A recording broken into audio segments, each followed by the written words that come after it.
안녕하세요. 스포츠 분석 읽어주는 남자 수익남 인사드립니다. 이 방송은 다양한 분석 정보들을 하나로 모아 흐름과 데이터 위주로 정리해 핵심만 읽어드립니다. 또한 본 방송은 정보 공유 제공 목적이며 어떠한 권유도 없습니다. 라디오처럼 편하게 들어주시면 너무 감사하겠습니다. 2026년 1월 15일 해외 관심 경기 바로 시작합니다. 첫 번째 경기 나폴리 대 파르마 경기입니다. 전술이 완성된 나폴리와 과도기에 놓인 파르마의 맞대결. 나폴리는 포백을 기본으로 안정적인 전술 체계를 유지하며 상위권 경쟁을 이어가고 있습니다. 호일룬의 뒷공간 침투, 노아랑의 측면 돌파, 맥토미니의 박스-투-박스 움직임, 조직적인 압박과 라인 컨트롤이 공수 밸런스의 핵심입니다. 파르마는 최근 3백에서 포백으로 전술을 바꾸는 과정에서 수비 조직력이 흔들리고 있습니다. 베르나베가 중원에서 활약하고 있지만 라인 조절 미숙으로 하프 공간 노출이 자주 보이고 펠레그리노 역시 전방에서 고립되는 장면이 많습니다. 관건은 나폴리의 침투 타이밍으로 보고 전술 완성도와 홈 집중력을 고려해서 나폴리 우세와 다득점을 예상해 봅니다. 다음 라이프치히 대 프라이부르크 경기입니다. 강한 전방 압박의 라이프치히와 수비 안정에 초점을 둔 프라이부르크의 맞대결. 라이프치히는 4-3-3 포메이션을 전방 압박과 빠른 공수 전환이 팀 컬러입니다. 카르도주의 박스한 결정력, 하더의 인사이드 침투, 바움가르트너의 2선 가담이 공격의 핵심이고 세트피스 전술 완성도는 최고 수준으로 보고 있습니다. 프라이부르크는 4-2-3-1 포메이션으로 수비 안정에 초점을 맞추며 그리포의 킥과 세트피스 공격에 의존하고 수비 시 미드필더와 포백 사이 간격이 벌어지는 점, 세컨볼 대응에서 불안한 모습이 약점입니다. 라이프치히의 침투 타이밍과 하프 공간 장악, 프라이부르크의 수비 간격 유지가 관건으로 보이며 전술 완성도와 홈 이점을 고려해서 라이프치히 우세와 다득점을 예상해 봅니다. 다음 퀼른 대 바이에른 뮌헨 경기 보겠습니다. 퀼른은 3-4-3 3백 기반으로 박스 안 숫자를 늘리는 수비를 사용하지만 측면 하프 공간 수비가 매우 불안정한 팀입니다. 빌터와 카민스키가 역습 찬스를 보여주긴 하지만 수비 전환 시 측면 뒷공간 노출이 작고 강한 압박을 받으면 공격 전개가 급격히 단조로워지고 허둥대는 모습을 자주 보입니다. 뮌헨은 4-2-3-1 포메이션을 통해 점유율 장악, 하프 공간 공략에 특화되어 있습니다. 3백의 약점을 정확히 찌르고 해리 케인은 박스한 결정력 여기에서 압도적으로 강력하며 올리세의 인사이드 드리블과 크로스는 퀼른 수비 라인을 밀어내는 핵심 무기입니다.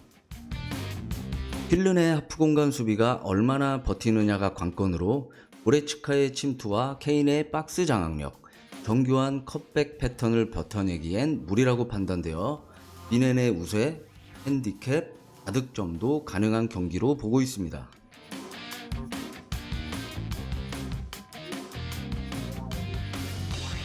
인터밀란 대 레체 경기 살펴보겠습니다. 인터밀란은 3-5-2 포메이션 바탕으로 강한 전방 압박, 빠른 배후 침투를 동시에 구사합니다.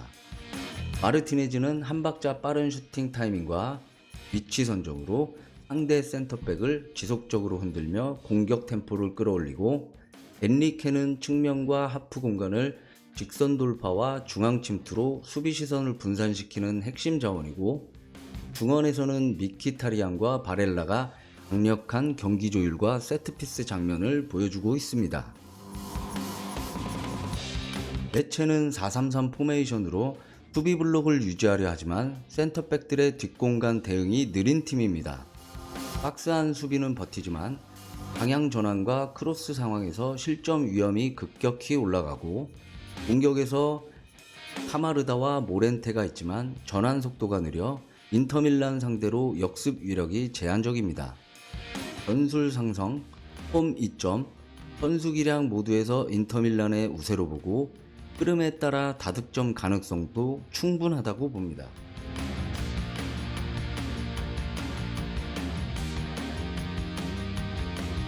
첼시 대 아스날 경기 살펴보겠습니다. 첼시는 4-2-3-1 포메이션 바탕으로 전방 압박과 측면 돌파에 무게를 두고 있습니다. 주앙 페드로는 하프 공간 연계에 강점이 있고 네투는 드리블과 크로스를 동시에 노리고 폴 파머는 중앙과 오른쪽 하프 공간에서 킥패스를 공급하는 핵심 플레이메이커입니다. 하지만 최근 전방 압박 라인과 수비 라인 사이 간격이 크게 벌어지는 문제가 뚜렷하며 중원 복귀 속도가 늦어 허리 공간이 반복적으로 노출되는 약점을 보이고 있습니다. 아스날은 4-3-3 시스템을 통해 정교한 빌드업과 하프 공간 장악에 무게를 두는 팀입니다. 요케레스는 배후 침투에 강점이 있고 착하는 측면 1대1 돌파와 안쪽 침투로 지속적인 위협을 만들고 외대고르는 중원에서 템포를 조절하며 간격이 벌어지는 팀을 상대로 극대화되는 강점을 보이고 있습니다. 첼시의 벌어진 중원 간격과 아스날의 하프 공간 공략이 핵심 포인트로 보이며 전술적인 완성도와 간격 관리에서 아스날의 우세 흐름을 예상해 봅니다. 이어서 NBA 4경기 마저 살펴보겠습니다.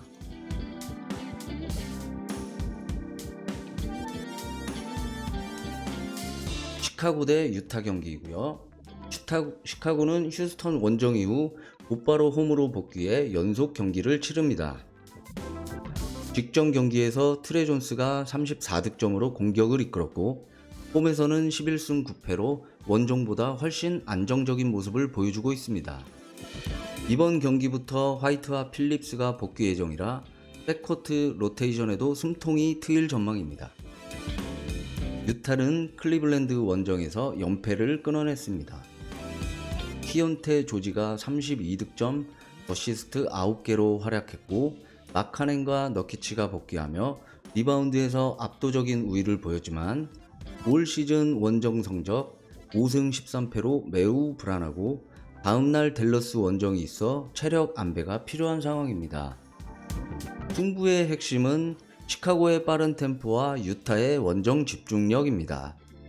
유타가 높이 싸움에서 우위를 점할 수는 있지만 백코트 수비와 턴오버 문제가 변수로 작용할 가능성이 커 보입니다. 홈 이점과 가드진 복귀 효과를 아는 시카고가 원정 약세와 일정 부담 있는 유타에게는 쉽지 않은 매치업으로 보입니다. 뉴올리언스 대 브루클린 경기입니다. 뉴올리언스는 덴버전 패배로 시즌 9승 33패, 최근 12경기에서 단 1승에 그치며 깊은 늪에 빠져 있습니다. 트레이 머피 3세가 공격을 이끌고 있지만 바이언 윌리엄슨과 머레이의 공백 속에 공격 루트가 단조로워진 상황이고 연속 경기 일정까지 겹치며 경기 후반 체력과 수비 집중력 저하가 가장 큰 변수입니다. 브루클린 역시 4연패 흐름에 놓여있지만 마이클 포터 주니어가 28득점으로 확실한 중심 역할을 해주고 있습니다. 3점 성공률이 크게 떨어져 있는 점은 부담이지만 뉴올리언스의 느슨한 외곽 수비를 감안하면 반등 가능성은 충분해 보이고 데이론 샤프의 골밑 싸움도 중요한 포인트입니다. 승부의 관건은 클러치 상황에서의 결정력으로 볼 수 있습니다. 종합적으로 체력 부담이 큰 뉴올리언스보다 전력 안정감에서 앞선 브루클린이 근소하게나마 우세를 보일 가능성이 큽니다. 댈러스와 덴버 경기 보겠습니다. 댈러스는 브루클린을 잡아내며 연패를 끊었습니다. 쿠퍼 플래그가 27득점으로 팀을 이끌었고 마샬과 클레이 탐슨의 외곽 지원도 인상적이었습니다. 다만 앤서니와 어빙의 부상 이탈, 라이블리 시즌 아웃까지 겹치며 전력 손실은 매우 심각한 상황입니다. 덴버는 요키치가 결장한 가운데서도 2연승을 달리고 있습니다. 머레이가 직전 경기 35득점으로 완벽하게 활약했고 페이튼 왓슨도 폭발적인 득점 지옥에 나섰습니다. 백투백 원정 일정이라는 부담은 있지만 최근 원정 3연승으로 흐름은 확실히 덴버 쪽이 우세해 보입니다. 승부처는 백코트 대결과 클러치 운영 능력입니다. 종합적으로 보면 전력의 안정감과 해결사 존재감에서 앞선 덴버가 우세 흐름을 가져갈 가능성이 높아 보입니다. 마지막 경기 세크라멘토 대 뉴욕 경기 마저 보겠습니다. 세크라멘토는 연패를 끊은 뒤 2연승으로 분위기를 끌어올렸습니다. 직전 레이커스전에서 3점슛 성공률 65%를 기록하며 화력전을 지배했고 드로잔과 말릭 몽크가 공격을 이끌었습니다. 다만 사보니스의 결장으로 골밑 수비와 리바운드 약점은 여전히 진행 중입니다. 뉴욕은 최근 3경기에서 2승을 거두며 안정적인 흐름을 유지하고 있습니다. 브런슨을 중심으로 아누노비, 미칼 브리지스의 강력한 윙수비가 버티고 있고 타운스 합류 이후 골밑 경쟁력도 크게 강화됐습니다. 이번 경기의 핵심은 외곽 화력 대 골밑 장악력입니다. 세크라멘토는 3점이 터지지 않으면 어려운 구조이고 뉴욕은 수비로 외곽을 묶은 뒤 타운스로 페인트존을 공략할 수 있습니다. 종합적으로 전력 균형과 매치업상 우위에 있는 뉴욕이 우세할 가능성이 높아 보입니다. 지금까지 오늘의 해외 관심 경기 모두 살펴봤습니다. 스윙남의 지극히 개인적인 관심 경기이며 더 많은 경기 정보와 추가적 요약 분석 및 선택은 더보기란 경기 분석 공유 네이버 밴드를 통해 확인하실 수 있습니다. 다루지 못한 다른 경기들이 궁금하신 분들은 댓글 남겨주세요. 확인 후 정리해 드리겠습니다. 늦은 시간까지 청취해주신 청취자분들께 대단히 감사드립니다. 이상 스포츠 분석 읽어주는 남자 스윙남이었습니다.